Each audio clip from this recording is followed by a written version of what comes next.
কর্কট রাশির যারা পুনর্বসু নক্ষত্রে আছেন অগাস্ট মাসে তাদের যথেষ্ট উন্নতির সম্ভাবনা, বিশেষ করে যারা সায়েন্স নিয়ে পড়াশোনা করেছেন বা ধরুন মেডিকেল লাইনে আছেন বা ইঞ্জিনিয়ারিং লাইনে আছেন বা যারা ডাক্তার সার্জন এই যারা আছেন তাদের ক্ষেত্রে কিন্তু ভীষণ ভালো উন্নতির সম্ভাবনা। যারা ধরুন অনেকদিন ধরে ট্রান্সফার কোথাও চাইছিলেন না, নিজের মনের মতো জায়গায় ট্রান্সফার পেয়ে গেলেন বা অনেক প্রচুর ক্লায়েন্ট পেলেন যেখান থেকে আপনার একটা ভালো মতো আর্থিক উন্নতি হলো, এই ধরনের সম্ভাবনা কিন্তু আছে। বিশেষ করে যারা সায়েন্স নিয়ে পড়াশোনা করেছেন তাদের ক্ষেত্রে বলছি, অগাস্ট মাসটা কিন্তু তাদের যথেষ্ট ভালো যেতে চলেছে। নতুন নতুন প্রজেক্ট আসার সম্ভাবনা, নতুন ক্লায়েন্ট, নতুন যোগাযোগের প্রবল সম্ভাবনা।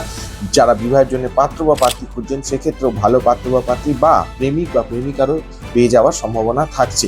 প্রতিকার হিসেবে আপনারা যদি কোনো কিছু করতে চান, আমি বলবো আপনারা পোকরাজ করতে পারেন অথবা আপনারা মুক্ত করতে পারেন, কিন্তু যে কোনো রকম গ্রহরত্ন বা স্টোন ধারণ করার আগে অবশ্যই কোনো না কোনো অ্যাস্ট্রোলজার বা জ্যোতিষ মহারাজের সাজেশন নিয়ে গ্রহরত্ন বা স্টোন ধারণ করবেন।